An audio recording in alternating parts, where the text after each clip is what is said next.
Boom. We are live. Ladies and gentlemen, superheroes of the world, we are now recording in our podcast studio over here. I'm so stoked to get this whole setup going in like the most epic way possible. And I'm so stoked to have my good friend Kevin Visser over here, who he has been just a force of nature who came into my life. I want to say, how long? It was like a year and a half ago? Yeah, give around. or take. I feel like it was like spring 2017, right? Something like that. Around a year and a half, pretty much. Yeah. Pretty much on the ball. I think it's about a year and a half. So it was, I want to say like March, April-ish. I was home. I just got home. And it feels like much longer, to be honest. Totally. When you say a year, I'm like, really? Shit. Like, yeah. That's not that long. It feels like I've known you for a very, very, very long time.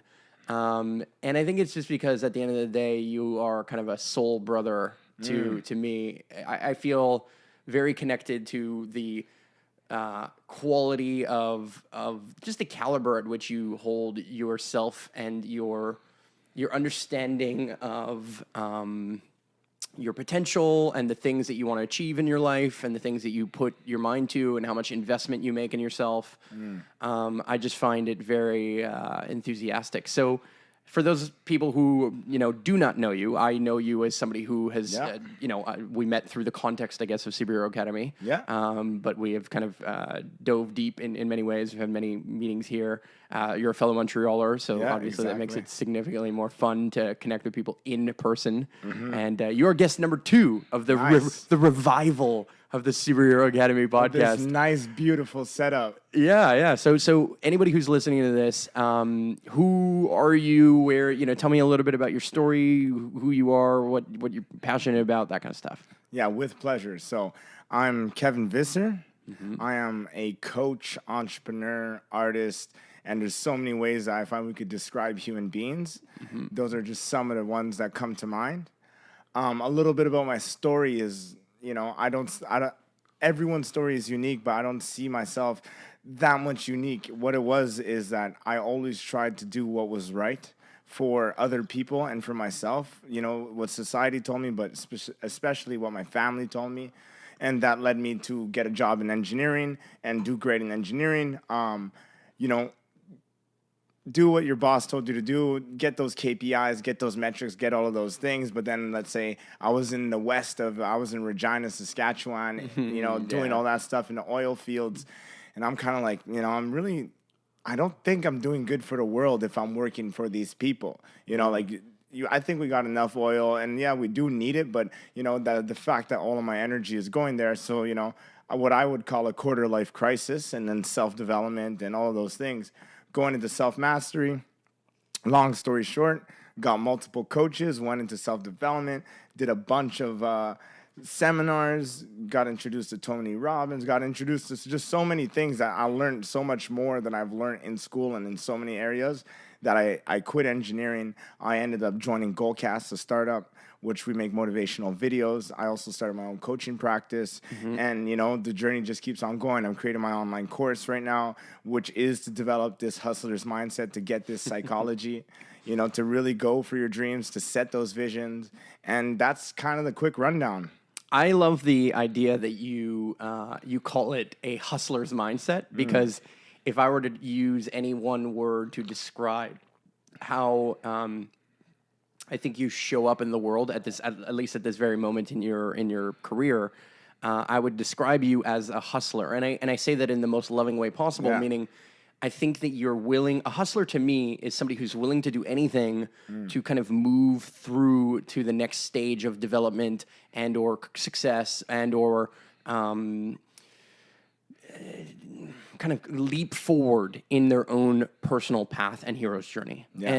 And so, most of the time, or in many contexts, you see a hustler as like somebody who's willing to scam anybody to do whatever thing.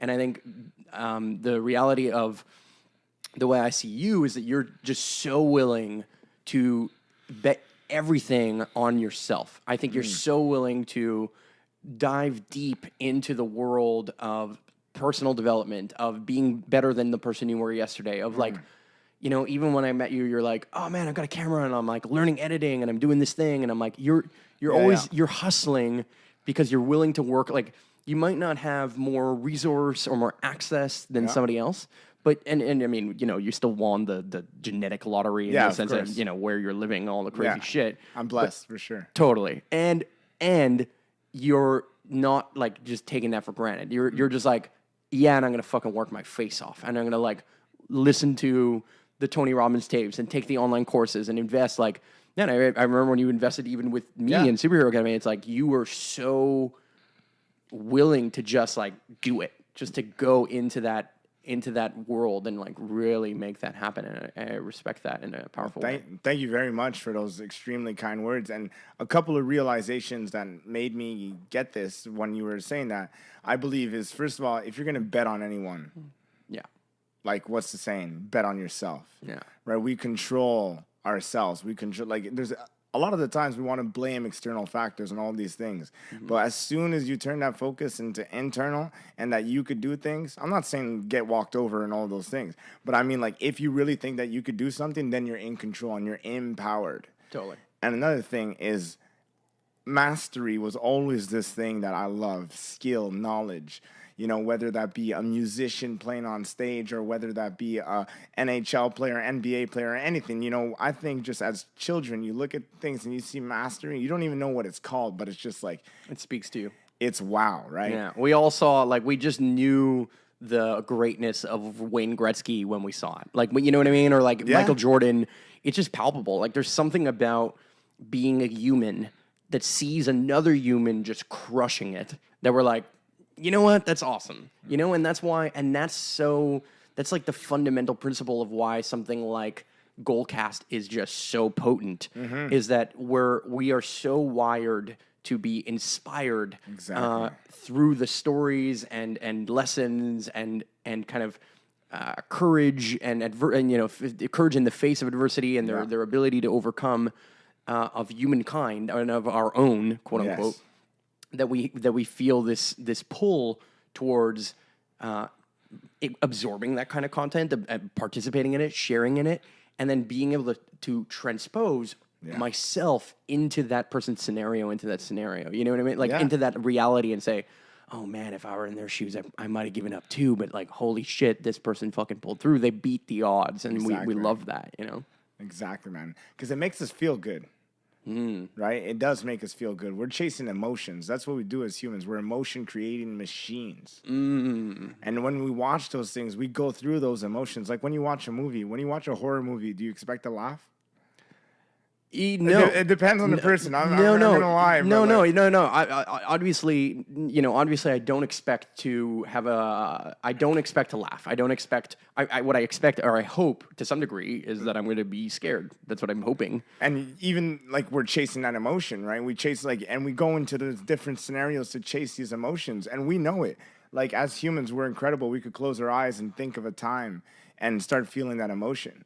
Right now, what just happened with the kids trapped in a cave, we can start talking about that, focusing about that, and we're going to feel terrible, right? Just like the media makes you focus on things that aren't very nice, and you don't go away from the media feeling great. So, like, to the point of when you consume inspiring content, you finish that video or whatever it is, and then you're smiling, you're inspired, and, like, generally, you like to live a life that way. I know I do. Totally. I'd rather be inspiring to people because I'm consuming inspiring content and, live in that emotion. Because I could also live in fear.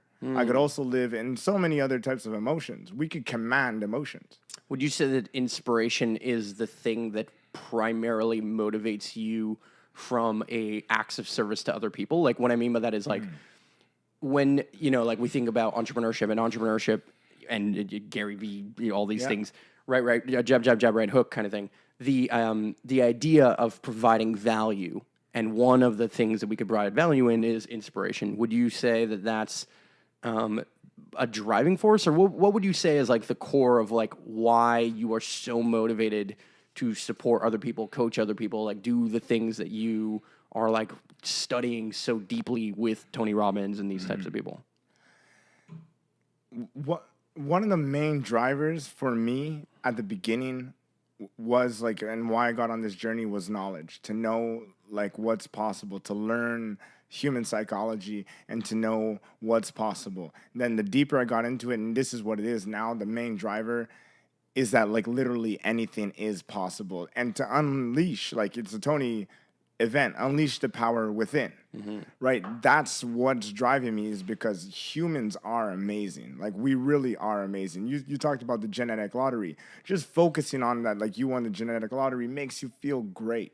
So me, it's just like I see way too many miserable people and I don't see enough happy people. And I take it as like the more happy people we get, the better this world's going to be, and a lot of our problems are going to be solved because we're not going to need to shoot each other. We're not going to have all of these things. So I think it's just positive and negative. You know, it's very simple. It's dualistic in nature. So let's bring inspiration is one of those positive emotions. Yeah. And I think it's bring more positivity. And then, like, it is a war to a certain extent, you know, positive versus negative. So there's something I've been tracking that I find super interesting as of late, which is, so for example, like, you brought back the genetic lottery thing, and I was like, oh shit, people could take that so wrong. They could think it as that I mean like, oh, white people or more whatever, and I'm like, no, I just mean that we have white privilege. Like I just mean that we're lucky that I live in Canada. You know what I mean? Like that's all I'm trying to say. And even the 1 in 400 trillion chance that you're alive right now. Oh, like just in the conception of totally, birth. And I'm healthy, and I'm like all the things that make me like be empowered in that way. I'm just living the lifestyle that is just, I'm super fortunate and blessed and grateful for who I am. So, the reason what I was trying to get at in terms of like what I'm tracking is it's so funny to me that so many elections that happen around the globe and so many things that are happening in like the culture have this like us versus them mentality at all times. And to think that so many, like specifically elections is like the one that sticks out to me. To think that almost all the elections are 51-49 is so funny because it expresses the human tendency of polarity, which is that as people succeed, for whatever reason, like no matter how fucking awesome they are, we're like Justin Bieber, everybody likes Justin Bieber, fuck him, I hate him. Just because. There's Ed Sheeran, he's awesome, now everyone likes him, fuck him, he's a sellout. Yeah, exactly. Because we have... It's the funniest thing with the curve of inspiration and motivation is that we are also creatures of comparison, right? And so as much as inspiration is fed through the fact that our monkey brains can go into a scenario and watch a movie or a little video on Goalcast or whatever, Facebook, and essentially feel the emotions as if you were that person, the funniest thing about that is that we also feel, unfortunately, the lack of those emotions because we're like, shit, well, I didn't make it through my bullshit. I didn't get through my own thing. So now I'm going to hate on that person because they're famous and I'm not, or they're getting all this attention and I'm not. And I'm not trying to say that they're jealous, but maybe I'm trying to say that they're jealous. Like it's part of it. There's a weird tendency in just all the spaces. And like, no matter how, sometimes honestly, the funniest thing is like, this permeates every culture. Like even the conscious community has this challenge of like, there's competition in the conscious community. Cause I think we're competitive naturally. I believe that's a human force and tendency. But it's just so funny that how close we are to the divide on any topic, that we're always like, very rarely are we like, oh, he won 70% of the vote. Like, you know what I mean? Like, it's just so rare. Like, it's so funny. So something interesting within that I've been learning about and obsessed about and realizing, and it goes exactly what you're saying, is the development of the human brain. Where were we 100 years ago? Let's say 1918. And just think about it, the things that we were doing as society, let's say. And when I mean society, let's say it's North America or the first developing nations, right? What were we doing? And we could think about world wars where, like you said, we painted people as the enemy. Totally. And now let's say we're 2018 where we have spiritual people, we have this idea of collective consciousness, and like we all have to be one. but we also have tribes that have never been found in Brazil. Oh yeah. That are that are killing people and eating them. Cannibalism, right? Like straight up. So one thing that I find interesting is the development of the human brain. It's like where we were 100 years ago. If you watch some of these like documentaries and you see what we did like as a humankind, let's say, and you're just like, oh my God, this is terrible. And kind of where we are now, more to this one collective consciousness, which I find is the way to go. That's our evolution. That's where brain is going. But then also, if you're not exposed to it, like these tribes that aren't exposed to it, whether that be media or whatever it is, they're still at this base primal level in their brain. So I'm curious to like have a brain scan of them and see, do they have the same brain as me? And the neuropathies that are going, the limbic system, you know what I mean? Like literally the 3 areas of the brain. I mean, there's definitely some level of difference. I mean, like I'm saying this while like look at all the gear and all the things. So we had clearly. I think that we have. I think we're wired in the same way in certain scenarios. Yeah. Like so, for example, we feel pain the same way. Yeah. Surely, right? We smell the same way. We taste the same way. Yeah. Do we have different appreciations for certain things? Maybe. I think they're, like they have a different capacity for probably a longer attention span. Yeah. The likelihood that they are, to somebody back in the day and or somebody living in a tribe in Brazil has a better attention span than the person who's on Snapchat most of the day.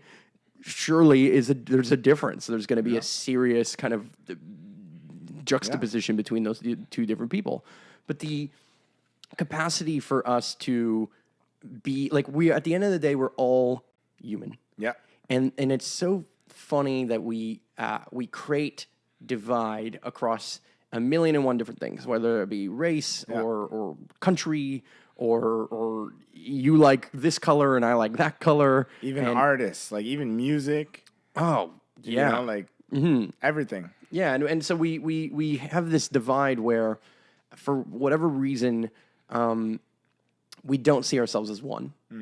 And yet, when we really think about it, when we like really just get down to the core of like who we are and enter into a room, or we enter into the context of something like Unleash the Power Within event, which I know you're a fan of, obviously, with Tony Robbins and all that stuff. Yeah. What I find so funny is how quickly the divide or the container is now changed, and it's like, oh, everybody in this room is awesome. Yeah. But 10 minutes ago, you would have been like, some person might have been a racist and been like, I don't like people of color, or I don't like women, or I don't like whatever. I don't, somebody would say weird, crazy shit. Yeah. Enter the room, and now all of a sudden there's like this new context that is now created, because at the end of the day, humans, just like our ancestors and just like the tribal people who are still undiscovered today, we are still creatures of social constructs. We are not just individuals having an individual experience.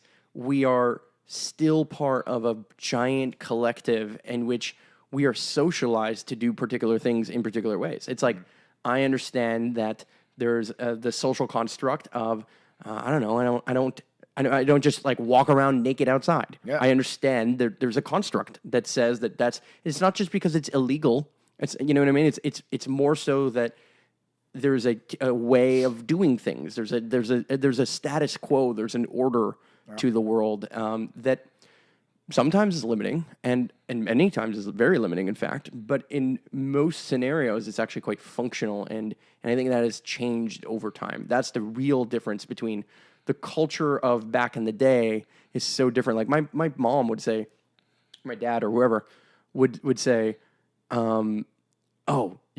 jeans used to be like the poor man's thing, and we wanted to wear them. Like my parents wanted to wear them, but my grandparents would be like, "What do you want to be? Like a farmer?" And like only farmers wear jeans. Like, you know what I mean? It was so funny how the culture has shifted around every topic. I mean, women's rights, gay LGBTQ rights, like all the different categories of human evolution. We don't feel like it's moving very quickly, but it is. And that's, to my point, where were we 100 years ago? Yeah. Like, it's incredible. Like, and I'm not, I think we all want it to go faster because, like, we're humans and we want more and more and more. Mm-hmm. But I agree to your point that it is moving fast. Yeah. And I find there's development that are happening in our brain because of this connectedness, and also in our heart, right? Just energetically, like there's things that are happening when you're in that room, let's say, and in an event where people are guided to a common mission.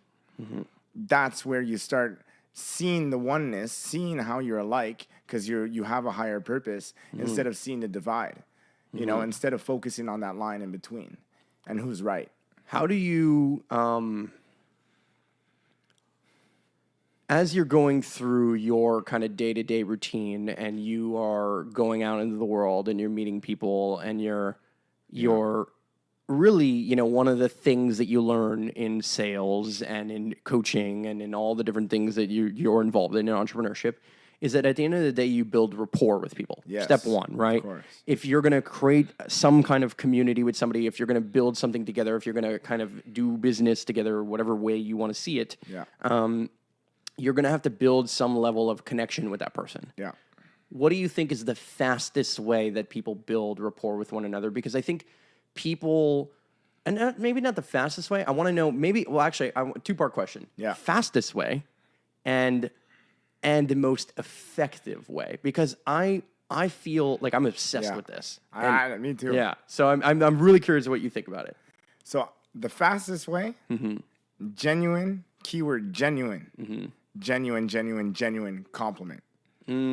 Fastest way. Fastest way. Genuine compliment. By using their name too. That also. Yeah, like but saying... You might not even know their name, and you could give them a genuine compliment and instantly be in rapport. That's true, but if you can add their name, you add another layer of like their favorite word, right? It's like that context of the favorite word that we all have is our own name, kind of weirdly. Yeah, so that's the human condition essentially. But okay, so fastest way is and compliment. the most effective way is, and this is not about fast, but this is really, if you really want to build rapport, the most effective way, it's a mindset. And it really is, people like people who are like themselves. Right? And what we tend to do, since we're always ourselves and we're always in our own head, we tend to project ourselves onto others.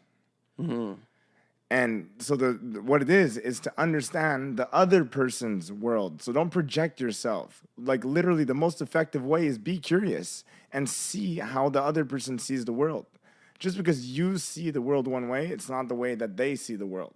So I might see, or I might be going to an event and I'm like, this is going to be amazing. I'm going to crush it. I'm using all this vocabulary. I'm going to become a beast. I'm going to be so confident. Then I speak to someone. I'm like, aren't you excited to crush it and be confident? And the person's like, what? I'm genuine care and love right now. And you're like, you know, like right there, there's a line of rapport. Divide, yeah. But if you ask a question, it's like, hey, what do you want from this event? You know, and then the person's like, oh, you know, I just really want to feel more care and love, and I want to know how to be more genuine in my life. Then you could be like, oh, that's awesome. I want more care and genuine and love. And then boom, right away you're in rapport because you understand what they want. So questions is one of them, but then also adopting the mindset of like curiosity of what is it that they want, because then you could join their world. Yeah. Understanding their motivation, understanding what is a primary motivator at any one moment is definitely tied to a level of rapport. Exactly. So, you know, there's a reason why on a sales call, you have to understand, like, what's somebody's pain? What is the thing that they are experiencing right now that they need help solving? And their pain could be like a physical pain, and I'm not explaining it that way, but it could be, depending on what you're selling, I guess. But it also it could be a psychological pain. Like, I feel overwhelmed. I feel stressed. I feel like I have no team. I feel like I can't figure out how to use the software that I'm using or whatever. You know what I mean? Like, they can have all kinds of different versions of and variations of that pain. And only through the understanding of, hey, I feel this pain. I felt this pain before, and here's how I move through it. You can also kind of start asking questions about, like, well, imagine what would it feel like if you remove this pain? What would it feel like if you were able to solve this? And what are you willing to trade, or what are you willing to work with that allows this to be a win-win scenario if I help you solve this pain? And that's really what sales is. People have a resistance to that. And the opposite, and exactly 100%, the opposite to that, just to give the contrast, is judging and labeling. Right? So I have this pain that my marketing is not going, oh, you're so stupid. You didn't read this book? Or you don't even have to say that. You'd be like, oh, wow. Yeah. Okay. 15%? Okay. You know, like that, there's no rapport there. And in sales, it's the same thing. You have to get rapport. Yeah. So it's understanding, and also the opposite is judging and labeling, because you're what? You're projecting yourself. Yeah, it's so easy to judge and label. It's so easy. And I'm like, oh man, I think that's so, you know, and we all get caught up in this. No matter what. It's natural. It's natural. It's a totally natural thing to project yourself and your own image of what you would think onto another situation, another person. And it's okay to be like, hey, I'm super happy that I am not you. Yeah. It's okay to have that thought in your mind. Of course. And I think it's like super helpful to not step into a position where you're like, hey, it's also, and this is the key of genuine, it's also super important to not let politeness get in the way of genuine expression, which is if somebody comes up to you and says like, hey, I'm really thinking of doing this thing. What do you think? And now all of a sudden in your mind, you're like, well, Rapport would say that I should say the thing that's going to make them the happiest. Yeah. Right? Sort of. Yeah. That's what people would think Rapport would exactly. say. I think that Rapport to me means I would add the layer of not only can you make a genuine compliment to them based on how you feel, but you are staying in full integrity. Mm-hmm. And that's the key. Like, it's the balance between saying something to them that allows them to understand that you are paying attention, essentially, because I think all of this is a game of attention. Yeah. The better you are at sales, the better you are just paying attention to the words and cues that people are telling you with their body and with everything. Hence NLP and all the crazy things. Exactly. NLP meaning neuro-linguistic programming, for those of you who aren't avid Tony Robbins readers or whatever fans. But the concept of having very strong consciousness over your own position, as saying, you know what, I'm willing to be so genuine that if somebody tells me an idea that I believe might be harmful to them, I can respectfully say, hey, I really appreciate your idea. I see your perspective, and I believe, or I feel for myself that this is something that I would do, whatever. And the interesting thing of like you pointed at me because when I said I feel versus I believe that this is better for you, the difference between stepping into the position of preaching, which is a position of belief, versus a position of emotion, is like, hey, I genuinely think and feel that this is something that I would be concerned with, or this is something that I don't feel is full integrity for myself, or might not be as viable a solution as you may think it. That is a courageous thing to do and to say, and to get going in a powerful way. I think it's super important that we consider those different things and those different steps. No, I think it's very smart. And two things I want to point out that you did masterfully. You said, and I feel, and I believe, right? Mm-hmm. Two of them, but you won't say, and you should. Yes. Right? Which is like we an should absolute. People all the time, yes. Right? Yeah. It's an absolute because you're God Almighty himself and you just know. Right? Where at least you're saying, I feel or I believe. So now it's your interpretation. Mm-hmm. So that person can be like, well, I don't agree. Okay. Agree to disagree. And another thing that you said masterfully is you used the word and. A lot of people, and this is something that it blew my mind when I found this out. And a lot of people do this, and we do it subconsciously. It's because we weren't taught it, in the way. So someone comes up to you, let's say in your scenario, and they're saying all of those, they're saying something that you think it's okay, but not necessarily too okay. Sure. This is what you're not going to do. You're like, I think what you're doing is great, but... Yes. The truth is, that's not really a great idea. I think the but statement it negates. People can it totally negates the compliment that you said right before. It's just gone 1,000%. And I think that oh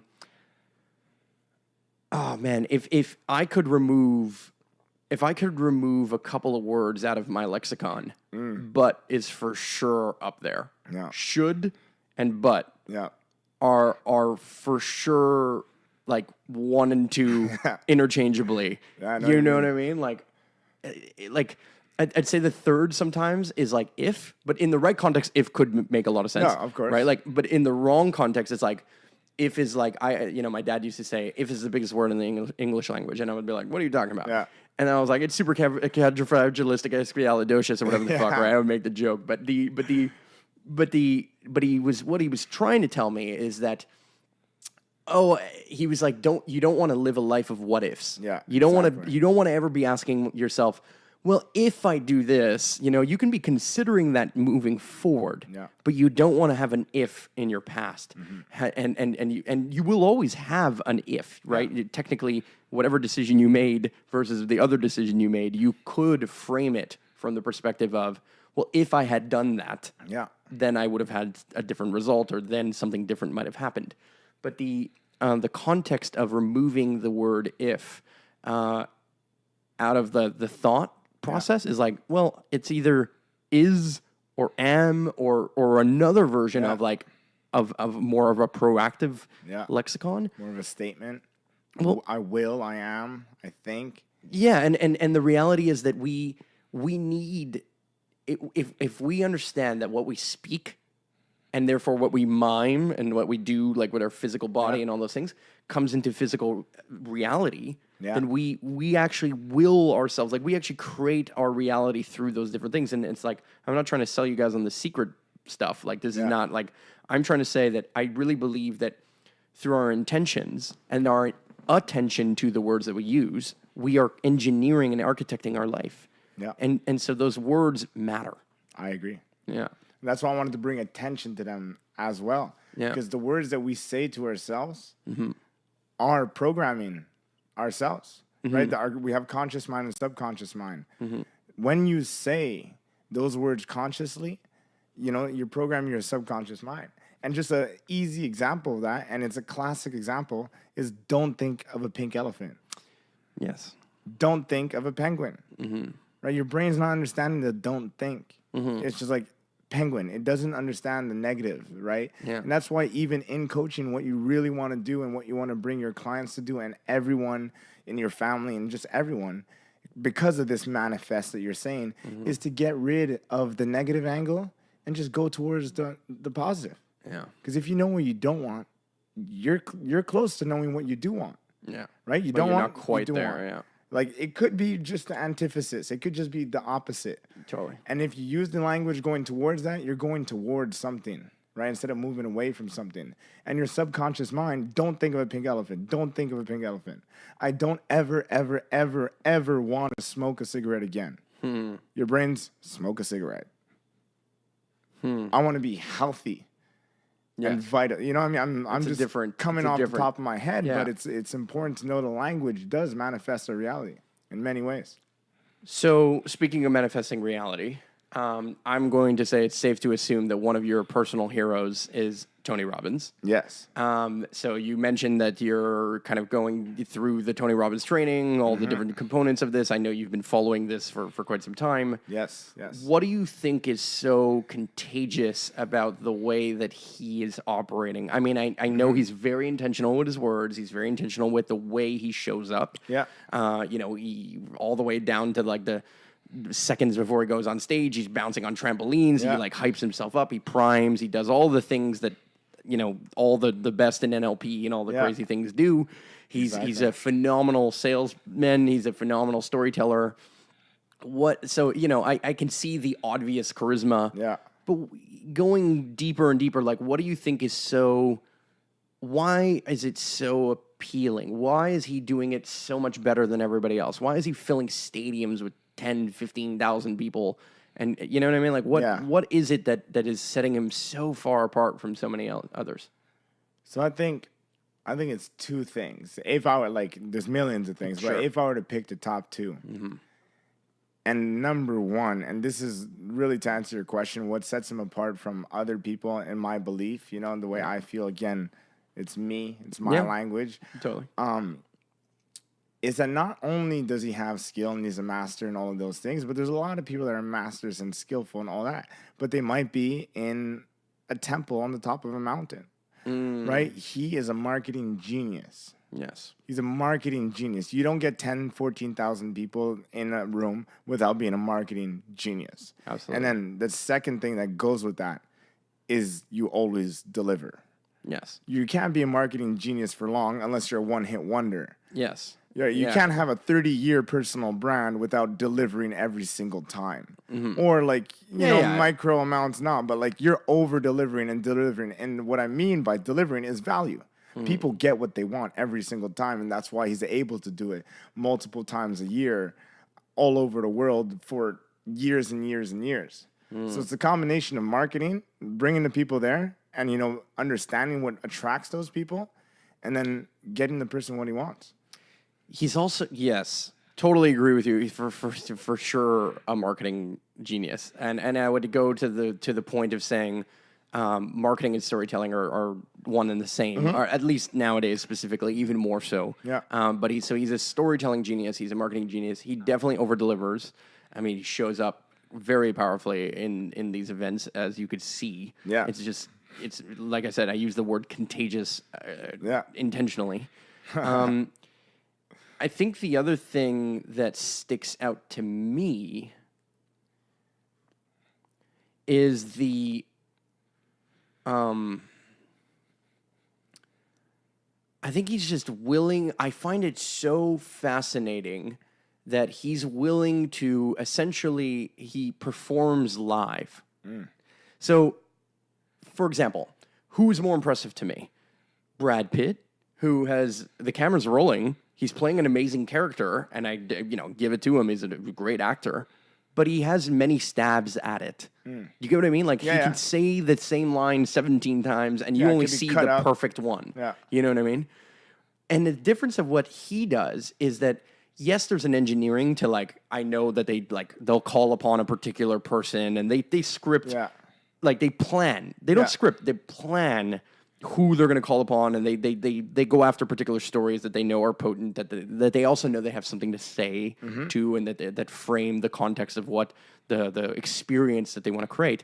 But that's the whole point, is that he creates an experience because he's doing it live, and because he doesn't know what the person's going to say. Exactly. Even though he might know the person's story, he has to roll with the punches. Yeah. And so the capacity of doing something live exactly like this, and this is why I'm so interested in, like, show you guys a little bit of behind the scenes, and this is going to change over time, and I'll make videos and all the things that show you all the equipment we're using and blah, blah, blah. But the point is, the reason why I want to make live content is because it's so raw. Yeah, I can't, you could say something right now, and I'd be like, oh, shit, and you could stump me.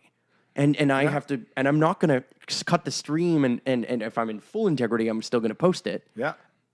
Obviously, if I don't know, if there was something that was just inappropriate or just, I don't know, whatever, I would remove it, but not really. You know what I mean? And that's the whole thing, is that he is doing it live. He's doing it in that experience, and he's willing to take the risk of putting his brand and his personal identity on the line every time, because most people who end up reaching the top then just kind of sell access. And he's doing it too, right? Like, join the Platinum Club and blah, blah, blah. Join all the tiers of access, essentially, that you get to the organization and to all the different things, not just to him, but to everything that he offers. But I just find it, I respect the hustle of saying, a performer is only as good as their last performance. We're not so forgiving. I know what you mean. You know what I mean? Like if you went to a concert today and it's like your favorite band, and it's like AC/DC, for example, and they've just been shredding for fucking decades. Like, you know what I mean? Like, just literally just crushing stages. But if you went today and like all of a sudden they were lip singing and it was just like really, like they were just not shredding, like they were just not on point, and they just kind of, like did the super typical show and just like stepped off and like didn't give a shit and didn't really give the energy, you would think differently of them. Yeah, of course. And so he takes that risk every time, and I find that fascinating. Yeah, it's very commendable. Yeah. Yeah. And one thing, like, my belief is, like, he's one of many mentors that I've had in my life, whether virtually or in person. And I find people, or my belief, let me rephrase that just to make sure, I'm full integrity. Totally. But my belief is that it's not about picking the one or the two or the three, but it's about picking someone that you have rapport with, that you resonate with, and that you find, is really cool, and learning from that person, and then adopting what you believe. It's like trying on a coat. You try on a coat. You're like, do you like this coat or not? You try it on, and then if you want, you keep on the coat or not, and then going on to the next person, the next mentor, and just learning and aggregating all this knowledge from different people so that you become yourself. You don't want to become someone else, or I don't want to become someone else. Agreed. I don't want to follow in anyone's perfect footsteps. I'm doing my own journey, my own story. Well, there is no perfect footstep, right?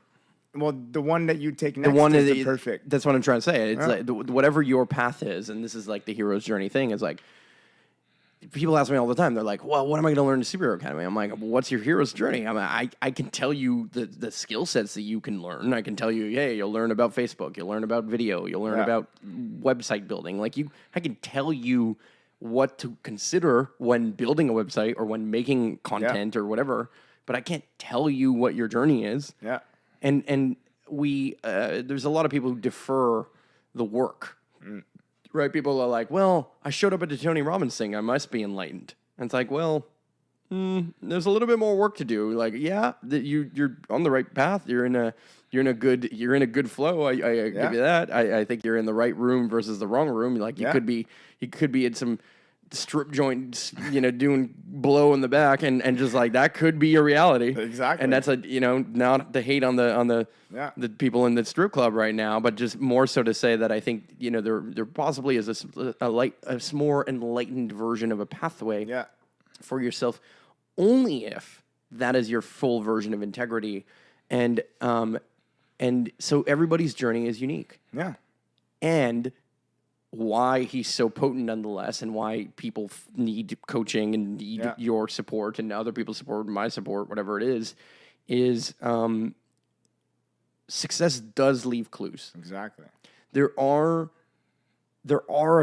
is always a trail of breadcrumbs towards certain journeys, and if somebody has walked the path before you, finding real mentors is so fucking valuable. Exactly. That people they just overlook it. They just constantly, I don't know what it is about people. It's so funny because they'll spend so much money investing in like just everything. Like people buy, and I say investing most of the time, they're spending. Yeah. They'll spend so much money just like doing the thing, like just going through the motions, buying the thing at the store because they're like, well, I need new shoes. And it's like, well, I guess so. Yeah. You know what I mean? Like, and sometimes it's true and sometimes it's not. And I'm not the judge of any of those things. But I find it so interesting that when you ask somebody to invest in them, there is a resistance to it. Mm-hmm. Why? Beyond like the because we know the excuses. I know the I don't have enough money, I don't have enough time. How do you feel like when somebody's kind of saying, you know what I mean? Like, how do you address when somebody's kind of playing small? And forget whether they're signing up with you. Yeah, I know, you know what I mean? Just generally. Yeah, generally. How do you feel about that? I think, the excuses, all of those things, you're protecting yourself. Right? So the why is because your brain is protecting yourself. Your brain is not doing it to hurt yourself. Your brain is not saying that this is the wrong thing to do and this is going to lead to more pain. Your brain's actually telling you, no, you should do this because the couch is comfortable. And for sure, you're going to have fun watching Netflix. And for sure, these potato chips are going to be good. And you're going to get that dopamine rush. And you're going to go to bed. And you're going to get 10 hours. You know what I mean? Like, your brain is telling you that this is the path. So I think a lot of the why that they don't do it is because your brain is protecting you, and you're not going in with your heart. You're not going, or humans aren't going deep enough and future projecting and seeing what is the ultimate why. Like, where do you want to be 5 years from now? Now you're starting to get some leverage. And what if you were to watch Netflix and eat potato chips every single day for the next 5 years? Mm-hmm. Hypothetical, but now you're starting to use the power you have as a human. So in the decision, in the moments, every time we make a decision, it's to avoid pain or gain pleasure. Whether it's to go to the strip club or whether it's to go to Tony Robbins. Totally. So what's the so now let's assume somebody's at stage 1 of this journey. Yeah. They're going through the journey. They have never been an entrepreneur. They have a job or they're in school. Yeah. Where do you start? Like, where does somebody begin the journey? And I understand that everybody has a unique version of that. And how do you feel about that step? Like, where would you go? What would you do? Where would you put your first dollar or your first hour of time? What would you do? I started a brand called Flame Igniters. The coaching practice that I had and have actually, but switching to my personal brand. And the reason why I called it Flame Igniters, and to answer your question, is that I would start within. I strongly believe as humans that we have ambitions. We all have different ambitions. We all have dreams, ambitions, and visions. As kids we do, and as we grow up we do, and all those things. And maybe somewhere down the line you stop sharing those because you got made fun of or whatever it is. So where I would start is like, what makes you happy? What are these ambitions? What do you want? Like, just asking yourself these like hypothetical or philosophical questions and getting those pulls, getting those emotions, because it's emotions that make us do these things. You know, you were saying hustler before, or driven, or all those things. It's emotions that are making you drive. It's not because you're eating more that you're burning more energy. You know, it's nothing to do with that. It's the emotions. It's the juice that we're able to create. So I would start. The first step is like, what do you like? What don't you like? What do you love to do?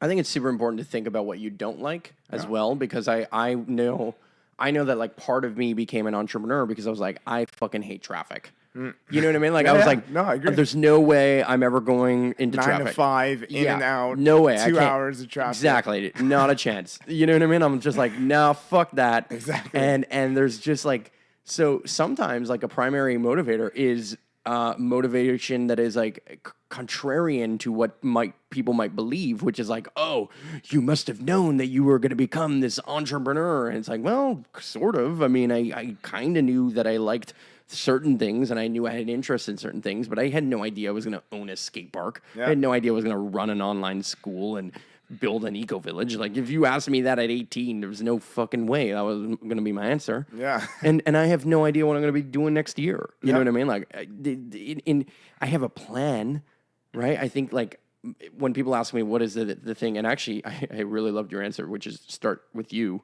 Yeah. My answer's kind of similar. It's maybe step 2, hour 2 is like, okay, hour 1, start asking yourself some questions. Hour 2, start writing down your thoughts. Yeah. You know what I mean? Like, exactly. That's very important. Yeah. Don't keep it in your head. Don't keep it in your head, because then it's so easy for you to like negate it. It's so easy for you to forget about it even. Yeah, like to go through the motion of like, oh, well, I kind of thought I wanted to do that, but today I don't, so it's okay, I can let it go. Yeah. But if you really wrote it down and you committed to it at that moment, that's the other key step, which is like step 3 is now you've discovered something about yourself. Yeah. You've written it down, so you've kind of made it clear, and ideally you set a SMART goal, which is like essentially, I can't remember what that acronym is. Specific, measurable. Yeah, specific, actionable, measurable, exactly. realistic. But the key was, I was just going to say the measurable piece, right? Yeah. So you went through the component of making it very specific and very measurable, and then the next thing that you did is you committed to that thing. Mm-hmm. Now you're gonna fail. Yeah. Fucking hands down. I will bet 1,000% every time on the fact that somebody's going to fail. And many people can break through and still persevere and still find a way through it. But you'll only break through if you're actually working on the thing that is dedicated to a larger version of almost like a higher purpose. Yeah, I agree. If you are focusing just on something that is focused on you, the likelihood that you break through is lower, mainly because you won't have the same level of support of other people if you are just like a giant ego, essentially. Yeah. And I think there's like, I would be the first to say that there's a war on ego, and sometimes it's a problem. Yeah. I think people bash ego a little too much, and there's they just take it too far sometimes. I'm like, you wake up every day as yourself. Ego is still okay. Yeah. It's totally cool that ego is there. Yeah, your ego says like, you should eat right now. Yeah. Exactly. You know what I mean? Like here and there, it's helpful. It's serving you. Like it really is. It totally has a function, and it totally serves you in some ways, and it limits you in others, right? Every superpower also is a super weakness. Yeah. Exactly. And so the idea of being able to consider something bigger than you will then lead to other people seeing a little bit more of like a nobility to it. Not a nobility, but like almost like a humbleness to it. Yeah. That they are going to be so much more willing to support you through those tough times, because if entrepreneurship is anything, it's a journey through a series of obstacles. And guess what? The same is true of any job. Yeah. You know, if at the end of the day, it's like any job has its shit, and every job has like its perks. Yeah. And some jobs really have very little perks. Yeah. But the reality is that being an entrepreneur is fucking tough as shit. You know what I mean? It's like really not cut out for everybody, and I don't recommend it to everybody. I do, however, recommend that even if you're not a full-on entrepreneur, you can be an intrapreneur, you can be an influencer, you can be a creative, you could be a freelancer, and those are slightly different. Yeah. But you are still therefore motivated and primarily driving yourself first through your decision. Yeah. And I think the biggest thing that people are overlooking in so many scenarios is just how valuable being a good decision maker could be.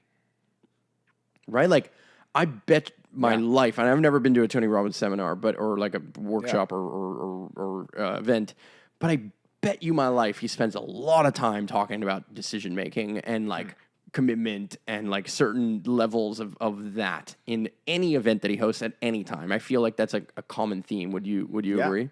He definitely speaks about it. Let's put it that way. Yeah. He definitely speaks about it. And one thing about decision is that once you make a decision, you have to make a move, right? Yes. You have to do something. You can't just decide and do nothing. Yes. So if anything, the next step to preaching after that decision is to do things. Yes. Right? To take massive action, to do things. And like you said, like some of them will be failures or learning opportunities. But that's what I find so interesting about who you are. And what I've just always admired of the way you've done things is, and I've done this in certain moments, like the most brilliant quote unquote moments that I've ever had have come not because they were massive successes. It's just because and you said it earlier, stormed the beach, burned the boats. Yeah. You know what I mean? Like I just literally put myself in a position where there's no other way. Yeah. And sometimes it was like literally through debt, like AKA I'm going to bet all my dollars on this thing. Yeah. And not only all my dollars, I'm going to bet like the dollars that I have access to that aren't even my dollars on this thing. I think that's so, like, sometimes it's not wise and sometimes it's massively brilliant. I can't tell you which one, and this is not a show about finance. I can't tell you which one to do at what time, but the reality is that those who are willing to burn the boats and storm the beach are so much more likely to succeed. Yeah. And I've said this story. I feel like I say it like a broken record, but for those of you who watching this, I love to say, and I love to think that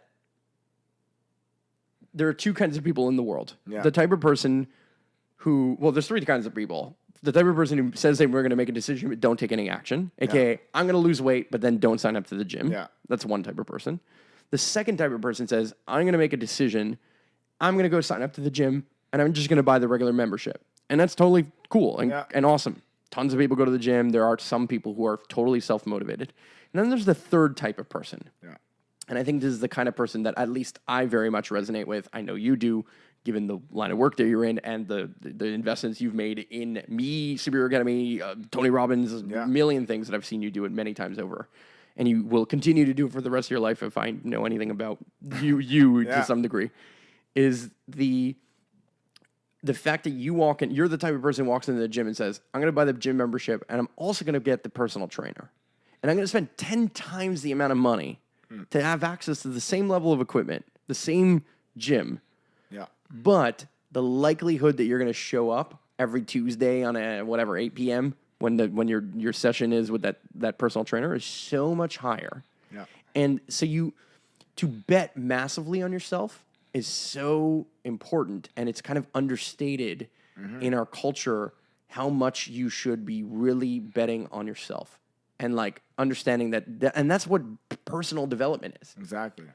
It's just saying like, hey, if there's one person I'm going to invest in, if there's one thing that my dollar and cents should go towards, it's right here. Yeah. Right. And there's 3 words that could sum. Anyways, I just came up with this now. But if there's 3 words that could sum up all of personal development, is for you to adopt this belief: I got this. I love that. Make that into a meme. Whoever's listening to this, whoever's scrubbing this, I got this. I got this. Kevin Visser. But the truth is, like, when you do all of those, like, when you bet on yourself, you go to the gym and you say all of those things, the person, what does he tell you? You got this. You got this. Push, push, push. You're at your 10th rep. He's like, you got 5 more. You're like, he's like, you could do it. You're like, I got, like, it's that internal voice. It's the mind that we were speaking about before, the ego, right? Says, this is painful. Drop this shit. What are you doing? But it's you pushing through that ego as well. And that's what it is. Developing yourself is developing your resilience and your persistence to do what you actually want to do. Yeah. Because we are at conflict. The whole point is, like, our entire evolution of humans has been proven that we're supposed to be at conflict, right? Because we have to analyze multiple scenarios and we have to pick one of them. Just the classic line: if you're going through a field and there's a fruit, you got to say, okay, there's a fruit there. It's going to be good. Oh, wait, there's a line next to it. I might get mauled. So you have to be going through those different scenarios and pick the right one. And that's why we survive. Well, we're risk averse too. I mean, we're naturally inclined to see, like, why is it that we see the mold on the fruit that has gone bad? Well, we see the mold because we are inclined. We have naturally progressed to notice certain things and to understand that the marker of certain things gives us signs of other things. And what's amazing to me is that, the world of marketing and storytelling and all these things is understanding that psychology. Exactly. So many people who I went to university with, not that university was worth half of anything in my reality. That's why I started Superhero Academy, ladies and gentlemen. Was that there was a lot of people who were studying marketing who studied psychology as well. Because they're one and the same. They're the same. Yeah, it's a two-headed. Yeah, it's a two-headed monster, basically. Yeah. And if you can understand, the first person you should start to understand is like, why do I make the decision I make?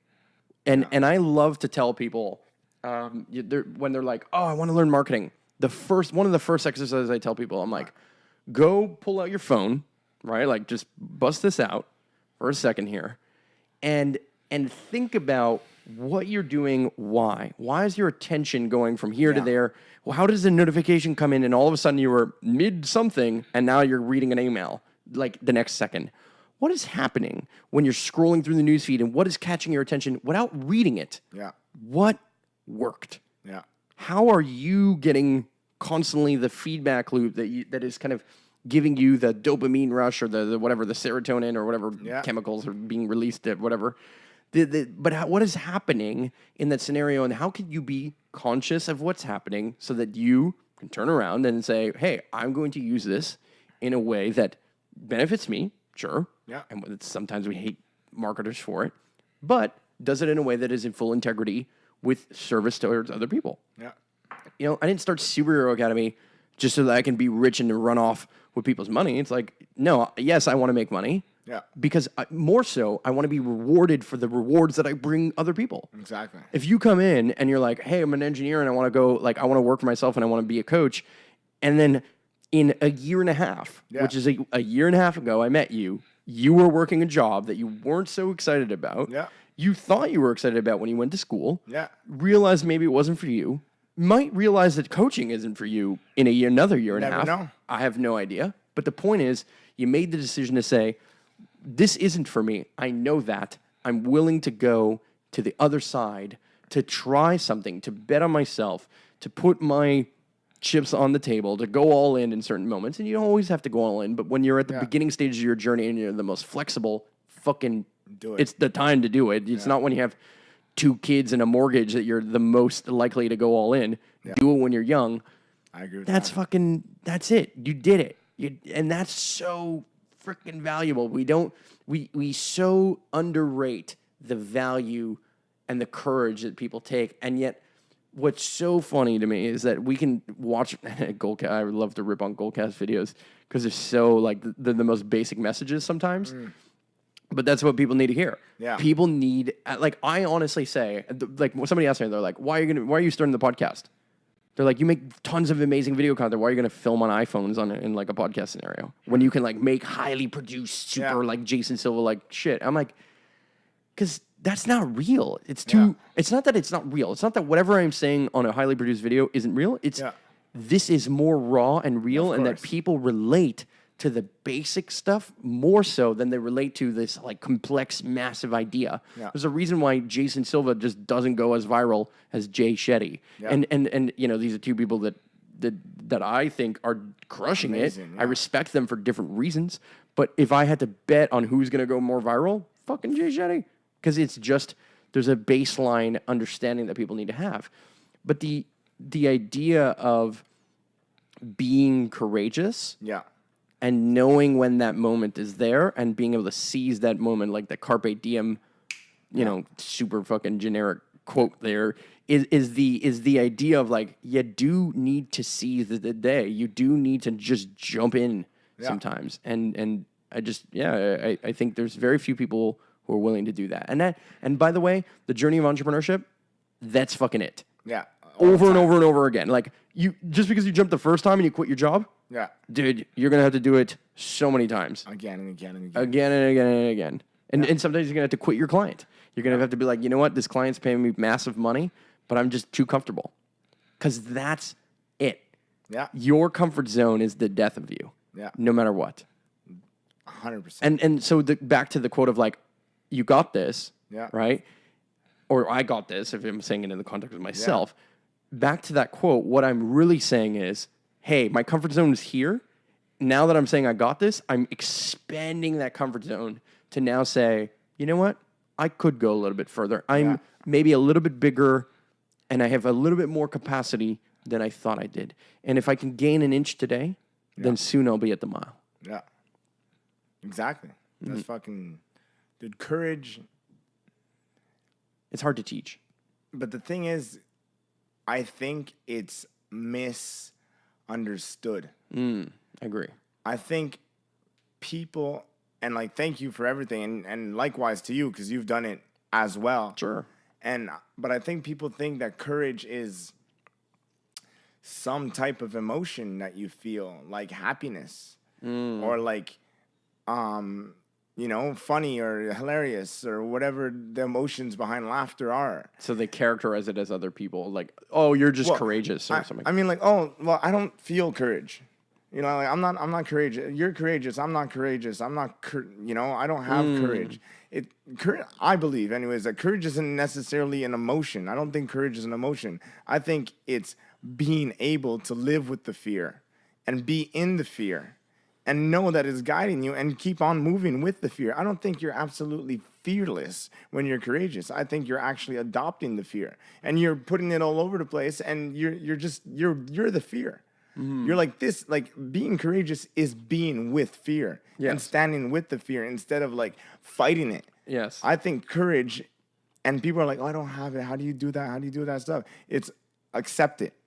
Be afraid. Now you're courageous. Yes. Step into it. Yeah. Fucking cry or whatever it is. Just because you jump out of the plane doesn't mean that you're not scared of the result of if the parachute doesn't open.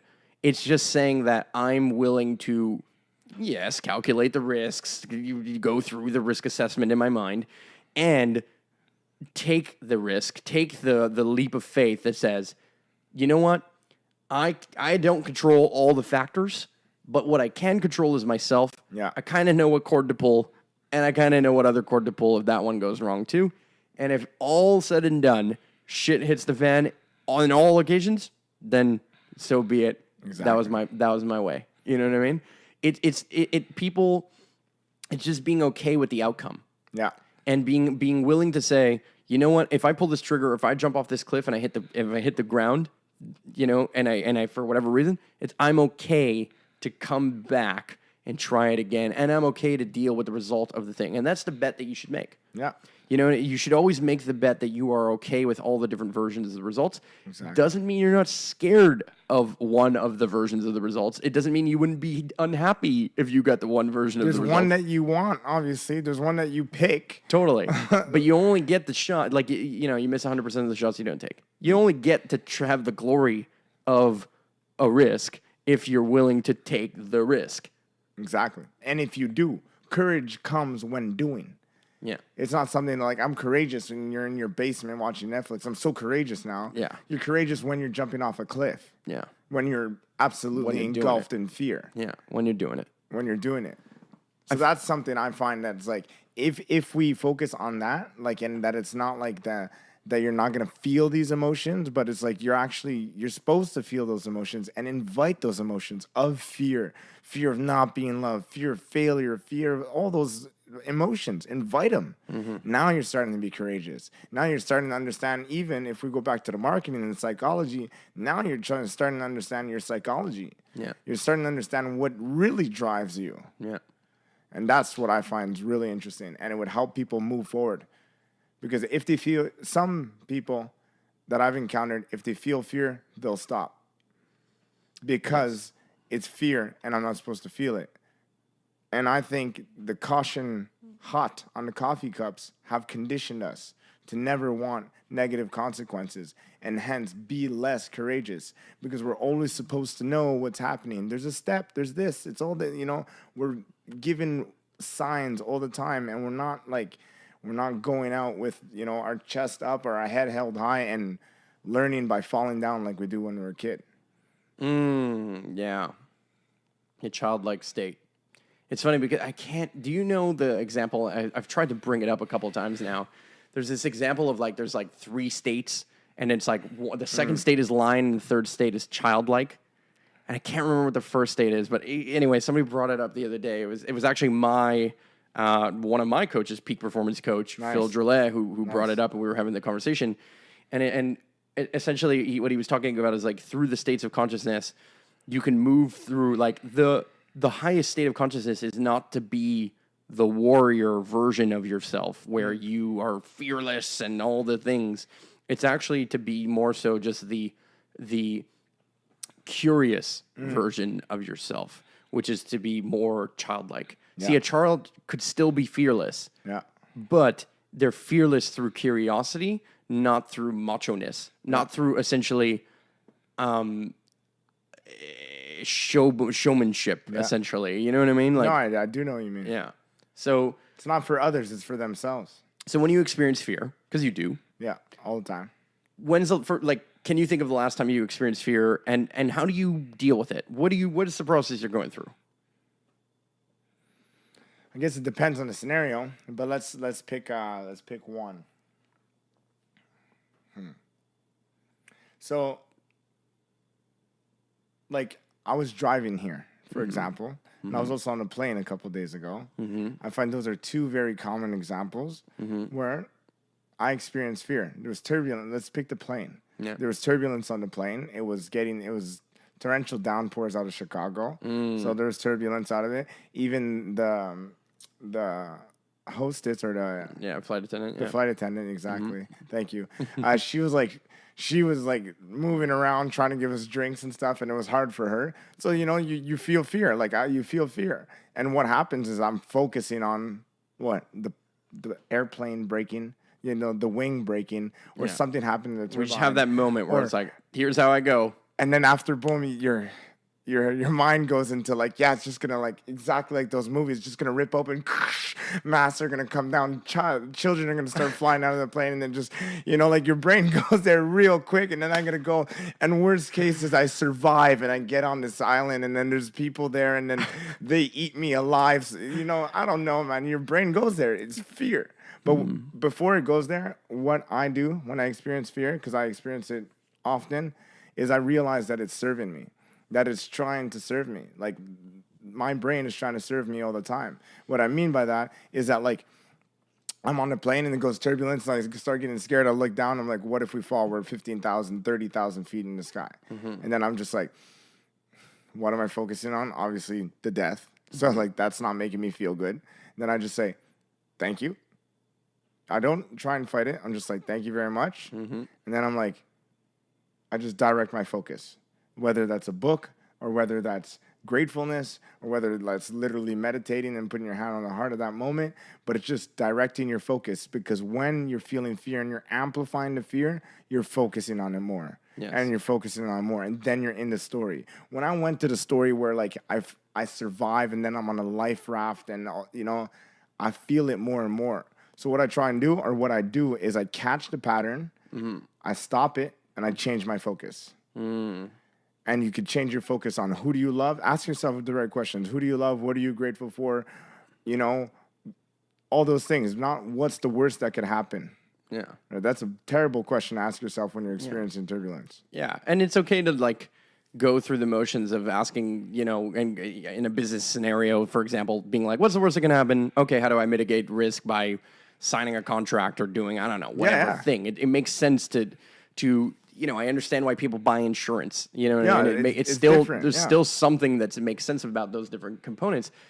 And I love that, like, the way you said that shift your focus is, like, I always like to say that, like, you know, my father taught me, I think the most important lesson he ever taught me was attitude is everything. And the idea of attitude is everything for me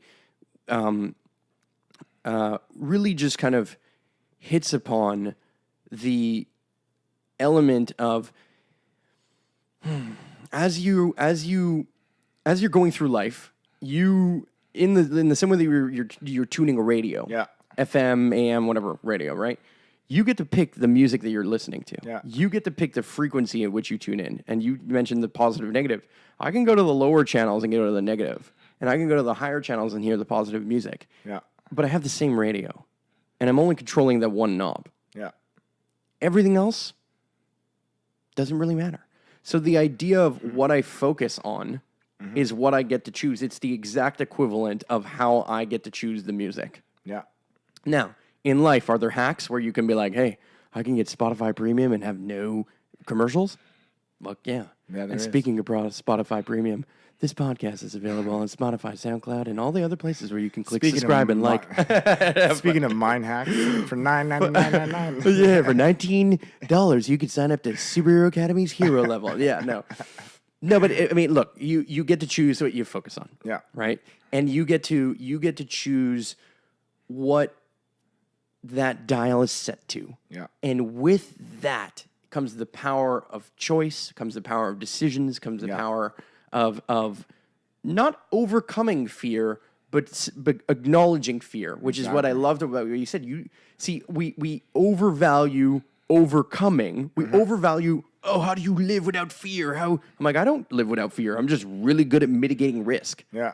So I'm like, guys, I'm an entrepreneur. All I am making is the decision between if I make this move and then I take this thing and I flip it, or I put this energy here, and I keep my focus on this one thing that I'm going to do really well. And everybody says it, even in marketing, it's like, pick a niche, stick to the niche, focus, essentially, you'll do well. Yeah. Focus, you do well. If you're trying to be everything to everybody, man, it is so much harder to be a generalist than to just be like really good at this one thing. And that's why we give people titles, right? A comedian is a comedian, and they try and stay as a comedian. Now, it doesn't mean that they can't expand. It doesn't mean that Joe Rogan, who inspired this, inspired it not as a comedian so much as he inspired it as like a curious person. Yeah. And I believe that I personally spent a lot of time, and I'm currently in the transition from lion-like state to childlike state, because I am not fearless. And I'm not focused on being fearless. I am focused on being curious. Yeah. And the curiosity is what drives me in the end. I'm learning more and more and more and I've always kind of known this because I've always said it. I want to be better than the person I was yesterday. I just want to do whatever. But part of the way that I wanted to go through that was to do it through fearlessness. Yes. Understanding, experience, resource, whatever. now I'm like, nah, I just want to like be curious. I want to have fun. I want to laugh. Yeah. I want to play. And that's why I started even this show is just, like people are like, oh, why do you, like, why don't you just keep doing the videos like Jay Shetty's doing? I'm like, I love what they do. And I'm just more stoked to have this conversation. Yeah. And this is why this is going to work. Yeah. I'm not doing this just as a move. It's just going to work because You want it. Because I actually want to do it. Mm-hmm. Period. I'm just legitimately excited, like a child. When I set this up, I was like, "Oh my god, I'm so fucking stoked! Come on over!" Like, and I was bummed, like you know what I mean? Like you were, was it yesterday night or whatever? No, or Sunday, whatever. Yeah, I was like, "Oh, you're gonna come," and then you're like, "Oh man, I'm really tired." And like for a second, I was like, "Oh man, I was really fucking looking forward to that." Like I was just bummed for a minute, and in the end, I was like, "I know we're gonna do it Tuesday or whatever other day. It didn't matter." But it's just so funny because I'm so fucking stoked on this. That's what's driving me forward in the way that, like, I feel motivated. I feel all the other things that come with what people would believe to be fearlessness and courage and all the things. But really, it's just, no, I'm just willing to fucking follow my bliss, willing to live my Virgin freedom culture. And what's awesome to everything you just said, it comes back to step one of what you asked me before. Yeah. It's like, go in. What do you like? What's that drive? What's that ambition? What's your body telling you to move towards? Yeah. And I think it's a cycle that we go through all the time, several times in our life. Yeah, we ask ourselves that question many times over. And now this is it. And that's why it's going to work. It's because you're following your bliss. You find your passion within your passion, and then you do it. And then you're going to take action. Why are you going to take action? Because you want to. Because you're driven to. Yeah. And that's why, we keep doing those things that we want to do. And that's why we have to realign. And that's why we have to make moves. And I think, personally, I know I have a high tolerance for change because I like change. Mm-hmm. But personally, I don't think as humans we're designed to be 20, 25, 30, 35 years doing the same thing. Yeah, I agree. And then I say the same thing under quotations because, of course, there's different ways of doing it, and you learn and you grow. Stuff, yeah. So, of course, but I mean, like, factory, what you've been, like, really the bad, like, factory that you've been trained to do this, put this in here, X, these are your KPIs. I think that takes away from your human likeness and your childlikeness. Because try and do that to a child, to always just tell him to do one thing. Yeah. It's not going to work. We say that. It's funny, you said that, and the first thing I thought was, you're totally right. And then, though, the next thing I said in my mind was, let's try it. But nobody did work. We became adults, quote unquote. Yeah. And many adults, most adults, went and got a job, and I would probably dare to say that most adults have a job that they probably do not like. Mm-hmm. And most adults probably work in some level of factory-like production. Yeah. Whether that be being an accountant or being whatever. And we're all doing it somewhere. Like, man, anybody who's got any hustle is doing something on the reg. Because that's what greatness is to some degree. It's focus, like we were saying earlier. Repetition. Yeah. You're doing something on the reg, whatever the fuck you're doing. Yeah. I don't give a shit what entrepreneur you are. Yeah. You're showing up in a similar way. Of course you should be. Yeah, dude, if every day was different, completely different, I wouldn't be a master at anything. Yeah. And then I would always be at stage one of a path to mastery. Yeah. And I see the path to mastery in this hero's journey as like white belt to black belt. Yeah. I can't be practicing Taekwondo one day, salsa dancing the next, and expect to be a black belt at either of them if I keep moving the magnifying glass, right? And what I meant, like, with that statement, so just to bring it even a little bit back and maybe make it clearer, is to continue following your curiosity. Oh, totally. So, like, if you're doing this repetition, and you're still curious about it and you want to go deeper, then continue following your curiosity. That's what's going to make you a master. Continue following it. But I believe if you're not curious and you don't want to do it and you continue to do it, and you're not curious and you don't want to do it and you continue to do it in that state for multiple years, that's what I don't like whatsoever. Feel you. Love it. All right. I want to do some like rapid fire stuff before we wrap this up. Let's do this. let's go back and forth. You ask me a question. I ask you a question. You ask me a question. And let's do 3 questions each. Let's do 3 questions each. But we'll try and give like concise answers. Okay. What is it that you are most curious about at this very moment? What is it that we talk about staying in a state of curiosity. What are you tracking? What are you learning? What are you like diving into the most? Human psychology. Specifically coaching. Okay. What prevents us? What prevents people from taking a decision to taking action to not just coaching in life. In general. What prevents us? How do we get people to where they want to be? Coaching's all about getting results. How can I get more people more results? That's the concise answer. Answer. Okay. So it's one at a time. One at a time. So your question, if you have a question for me, anything, and I'll fucking strategic. I'll tell you. People want to know my marketing secret. Ask me. I'll tell them. I was gonna go a little bit deeper than that. Go actually. Whatever you want. Yeah. What is your spiritual belief? What is my spiritual belief?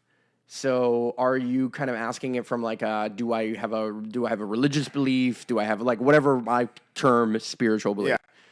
Yeah. I think through my exploration of psychedelics and the fact that I grew up Catholic and all the things, I went to church and all this stuff, never particularly resonated with it. No negative experience or whatever. I think there's like use to every religion and religious text. I think there's massive value involved in it. Clearly there is. Yeah. Well, that's why millions of billions of people are following these things. What I would say is I'm maybe agnostic, meaning I don't deny that maybe there's a higher power or some form of quote unquote God, whatever you would like to term that as. And I also cannot say that I don't believe that we live a life where everything is prescribed through divine order, exactly. So I believe that I own some level of responsibility towards the opportunity of free choice. Now, what the fuck is reality? Who the fuck knows? You know what I mean? Like anybody who pretends to think that they know what the hell is going on in any way, shape, or form is spiritually misguided to some degree. Are certain people more enlightened than others? I would classify enlightenment as presence. So I think the more hyper present you can be to your own existence, awareness, and the awareness around you once you've figured out you. So, aka, if you can be present in you, then you can be massively transformational in your own life. But if you can be present in you and others, then you are massively impactful on the world around you. Then, in a weird way, you are a god through that lens. Now, that's not to insult God. I can't snap my fingers and make a giraffe appear in the room. You know what I mean? And maybe, quote unquote, a God could do that. Yeah. But I do believe that I'll say that through our intentions and our attention, we are the architects and the engineers of our universe. So we have choice. I do believe, I have no fucking clue if there's an afterlife. I have no fucking clue what the hell brought us here and what the hell all of this means. It's a good thing you said you had no clue, because if you said you had a clue, I would have. Oh, you would have called my bullshit. Out. Yeah, no, you should. Yeah. I think literally the name of my marketing company is called Why Simply Because. And it's my answer to the endless question that a kid, childlike curiosity, going back to childlike curiosity, would say is like, a kid asks the question, why, perpetually, right? And they only answer that I can come to after way too many mushrooms and drip. There's no such thing as too many. I'm stoked on. I'm stoked on more and more. I'll continue doing it more ritualistically. I've always kind of done it that way. Is the idea of my answer to the question why is simply because, and the name of my marketing company as an organization is called W?SB! Media Inc., which is why simply because media, and the reason I choose media is because what I find fascinating about the world and about at least the current existence of this world is this right here, this ability to use a Cinemaker system quick little plug to the beautiful technologies. Forget cinema, right? Apple, whatever, computer, all the everything that makes wire is insane. Totally. This microphone and these things sound fucking amazing. All this stuff available on kit.com. my links in the description, all that bullshit. I fucking love fucking hilarious. All that stuff, all this different things that we can use is massively, it just inspires me to record history. Because I would say that I'm very nostalgic. Yeah, that's cool. Even from the perspective of future. So I'm nostalgic for I wonder what they're going to write about me in the history books when I'm gone. And that motivates the fuck out of me. That's interesting. Yeah, I am definitely, and I believe most people are motivated, or some level of motivation is through legacy. And I think, a more female, and I talk about female more as in not men, women, but more so like a more energetic female perspective would be the longevity through care and through maybe childs and kind of passing on the thing. And men see it the same way. It's like passing on our seed. Yeah. We are bred. What I understand about reality right now is that we are bred to continuously do and try and explore further and further and further, and that essentially the one thing that is massively and that seems endless is curiosity. Yeah, I like it. Yeah, so I like it a lot. Okay, question number 2. That was a short answer. Not even well. I mean, dude, you asked me what the existence is of God. you went deep on that one. It's all good. There's no. What I love about this is there's no time limit. This is as long as it needs to be. You know what I mean? Yeah. But the second question. Yeah. Second question. If you could. If you can invest in one skill that you would learn right now, that you can just fucking just crush, and just be the best at, just be known as one of the world's best right now, where would you go with it? And is it similar to your answer earlier? It is. Mm-hmm. It is similar to my answer earlier, but I'll... Yeah, deviate a little bit or express it further. Or I'll go deeper or I'll go away from it. If there's one skill that I could grab right now, out of the many, one of the first things that come to my mind, and then again, I'll explain it more, but it's being a master at putting people in trances. Or hypnosis, or storytelling. Mm-hmm. That's what I would master.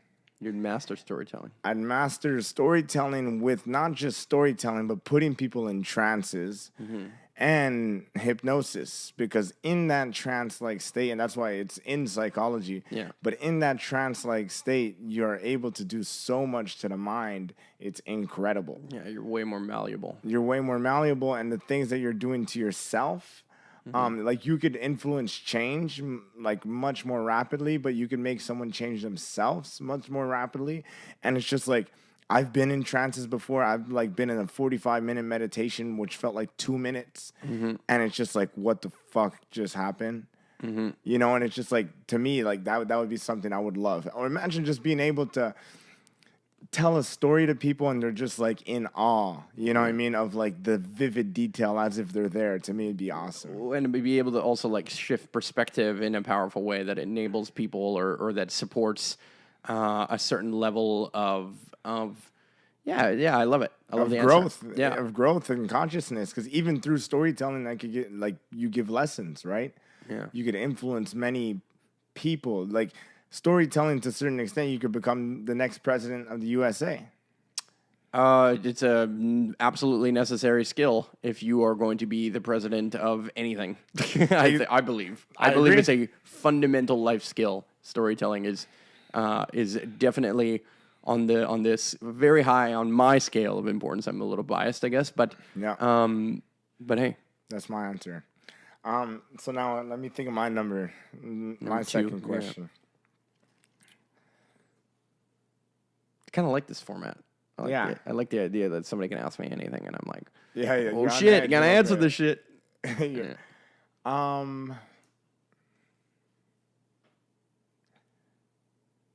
right, let's get a little creative. Cool.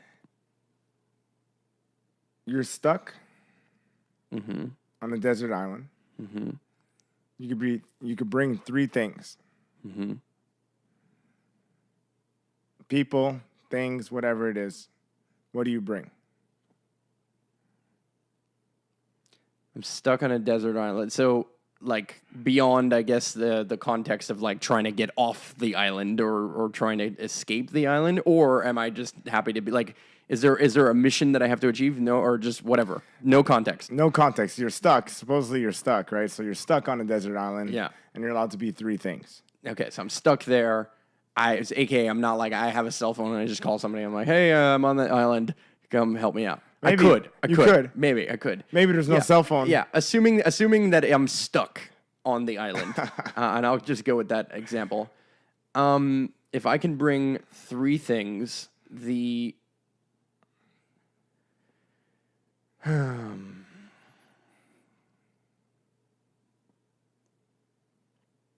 I would definitely bring people more than probably anything, because I think the biggest thing that we tend to underestimate is our need for validation, love, connection, and Human human interaction, peace of mind through understanding of situations. So there's no doubt about the fact that I would bring another person, but I would probably just bring 3 people. Yeah. Honestly, I would probably just bring 3 people. I feel like I would likely bring, and it's now I think the obvious thing is like who do I have to bring, and not to exclude anybody, but I would want to bring, like, I think I'd probably bring somebody like Stefan. Is one of the first people I bring because he's just a crafty motherfucker. I'd likely bring something like Samantha. And I would go to the extent of saying, like, basically somebody who has knowledge of plants and medicine and some level of, like, potential through survival of that way. I would definitely be focused on survival, as I guess my answer is kind of starting to succeed. And then I think the other person that sticks out to me is likely Germ, who's just super funny and entertaining and creative, and somebody who who has knowledge of plants, who is knowledgeable in many different categories, but could bring morale. There's a morale element to it, and not to say that Stefan or Samantha would have morale. I just feel like that combination of 3 people would work well for me, and they're all Leos, which is interesting. They're all as am I, right? But they, I don't know, whatever. But it's just a funny thing. So I think I would bring people more than anything. Yeah, it's a good answer. Yeah. While you were speaking, I was like, maybe, I would bring a pilot, an airplane, and a parachute. Yeah. Oh, yeah. No, totally. Yeah. Or helicopter. Yeah. I don't. But yeah. I never understood that question. Like. Yeah, it's such a fucking. I mean, it's so random. Yeah, it's so fucking difficult. It's like okay, there's no context whatsoever. And the likelihood that you end up on a deserted, like, first of all, where's the deserted islands? Because I want to be on one for a bit and just go check out, like, raw nature in that way. But you know what I mean. Anyway, but it's cool to see how, like, you go through it. Yeah, like, your thought process, how you go through it. Yeah, I would just focus on having a really good time and a really good experience. Yeah, and making the most of the situation. So beyond, like, the functionality of, like, a knife or not matches, which that's a fucking horrible idea. Like a lighter, I'd bring a lighter that would run out and fuel in 4 minutes. You know what I mean? Like, obviously, I think I go a little bit deeper than in the thought process, but I think I would just bring people. I think that's the thing. Yeah, I like that. So, okay, question number 3. If somebody wants to work alongside you, where do they fucking find out more? How do they learn more about you, about what you're doing? How can they gain support? Maybe some of the people are in Superhero Academy already. Obviously, you're now you play a role in Superhero Academy as a leader. You are kind of filming a course and working on these different things. But yeah, like where does somebody connect with you and reach out to you if they're looking and interested in hacking their own mind and their own peak performance, essentially? Facebook, man. Facebook is the best way. Kevin Visser on Facebook. If you don't have Facebook, for those who don't, you probably aren't watching this. You're probably not watching this. Instagram, Mr. Visser, Visser, and just social media in general. Just reach out to me and I'll speak to you. And we'll either chat or we'll just message or whatever it is. Sweet. It's going to be awesome. Sweet. My question for you, besides that one, you could do your plug at the end. I don't need a plug. If they're watching this, the plug is successful. Exactly. No plug needed. Is if I were to give you, and I love this question, especially since I watched the Peter Diamandis quickly. Yeah. So if I were to give you $1 billion, Sure. okay, but you have to give me the strategy that you're gonna use this $1 billion for to create massive impact in the world. Totally. How do I spend it? What's your strategy? Or what? Not necessarily all the strategy, but like, what are you going towards? Let's say, and how do you spend it? The fastest way, basically, the strategy is to spend it as fast as possible. So that's the fast answer. What I mean by that is, money is only worth something when it's in motion, or if it's working for you. Because money is just a form of energy. Yeah. So stagnant energy doesn't serve particularly any function. Yeah. What it serves as a function for the most part is peace of mind. Yeah. Oh, I have money in the bank. That money is secured. Therefore, I'm secure. Yeah. Now I can make different decisions than I would have made if I wasn't secure. Yeah. But when you're in billions conversation, there is no, like, I'll always have some money stagnant enough that I will be able to pay my rent. But where are you moving towards to make this impact in the world? I would basically continue to scale exactly what I'm doing. But like for example, on the farm side of things, I would buy land. But when I say buy land, I would like incubate land. Yeah. AKA I would invest in people who would run farms and things. And I would basically run an incubator. I would run a Y Combinator style scenario, basically. Yeah. I would invest in companies and in people who are going through the stages of a hero's journey, who are reaching the top stages of their career, coming through to the mastermind, some of the things that I do now. And out of that, I would literally fund projects that meet particular criteria that I would consider to be proliferating freedom culture, which is to empower and encourage all individuals to spread their unique gifts to the world. AKA, to help the most amount of people is to allow them to have the most amount of freedom. That's the number one way I can help them. And so sometimes freedom is, here's money so you can buy food, because now it gives you freedom to not worry about how you're going to eat. Yeah.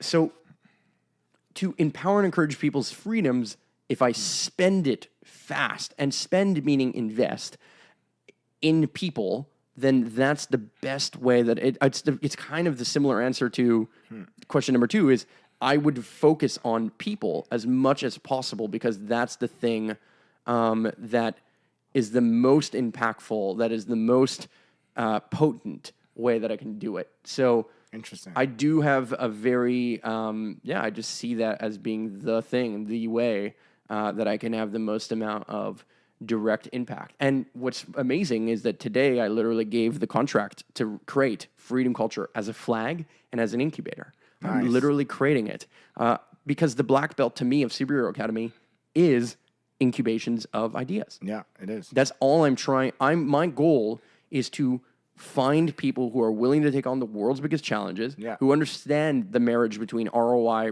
return on investment, and the other ROI of ripple of impact, and enable that. Yeah. So, I mean, if I got really specific, I would fund projects that do carbon sequestration through things like restoring the top 6 inches of topsoil around the globe, that allow people to like grow, instead of growing corn and soya, that would grow hemp or other things that are massively productive, valuable, and restorative and regenerative to the land. Yeah. So I'd be very focused on farms. I would invest in farms.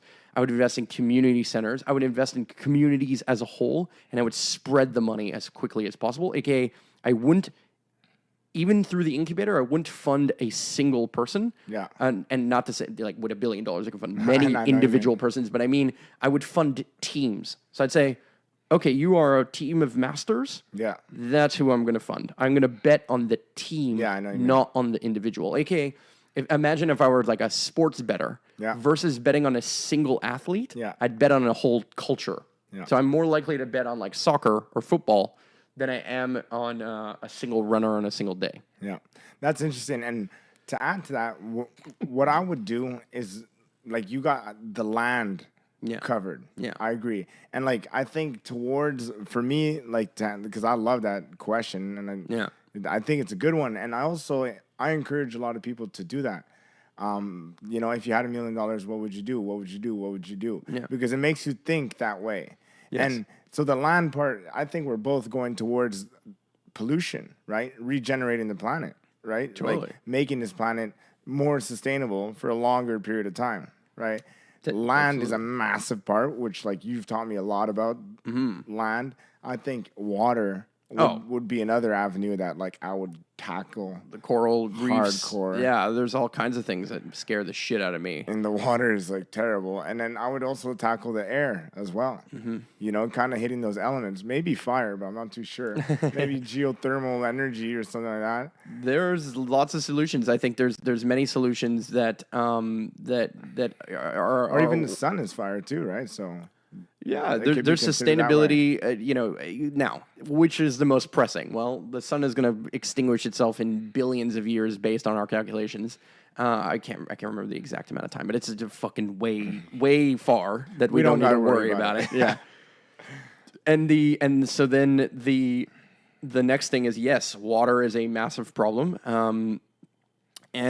And so that's what I mean by, like, but I believe that the world's biggest challenges are actually solved through entrepreneurship. I agree with that. I agree. Yeah. So the fastest way that I can actually support all the solutions is to realize I don't have them, but that other people do, and therefore I can just support them. And if I built a structure that supports people and their ideas, but also rewards the doers, not the talkers, AKA, if you got the nicest pitch deck, cool, that got you in the door. You need a nice pitch deck to get in the door with me for sure.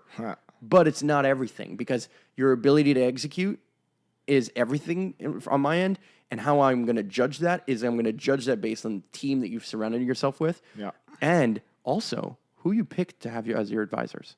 Now, if you're coming to me, I already know you're winning. No, but I'm playing a little bit, but I do believe that it's massively valuable and important. So I love the fucking question. Fucking thank you for asking it. Yeah. No, my pleasure. And thank you for having me as the second guest on this awesome podcast. Yeah, the rebirth. The rebirth of the podcast, the superhero podcast. Yeah. I'm excited. I'm super excited to be filming, recording, doing all this stuff, and just excited to see where it goes. So thank you so much for being a guest. Thank you so much for playing a role, being a part of it. And for those of you who are looking for learning more about Kevin, myself, the podcast, all the things, you know that you vote with your attention. Hit that like button, hit that subscribe button, hit the notification buttons, hit the all the things. Click that stuff. If you want to learn what programs we're using, what we're doing, all the different things, there's links in the description. If you want to learn how you can do this too, Superhero Academy, all the things. Look, just go figure it out. You can find all the things that you're looking for, but know that we value action. If you made it to this part of the video, you voted with your attention, and I appreciate you. Thank you so much for taking the time to participate, for viewing this video. If you vote with your attention by liking, commenting, sharing, realizing that we pay attention to this, that if I said something that angered you, or if I said something that inspired you, let me know in the comments, because I cannot wait to have this conversation with you. So go make that happen. Click those buttons.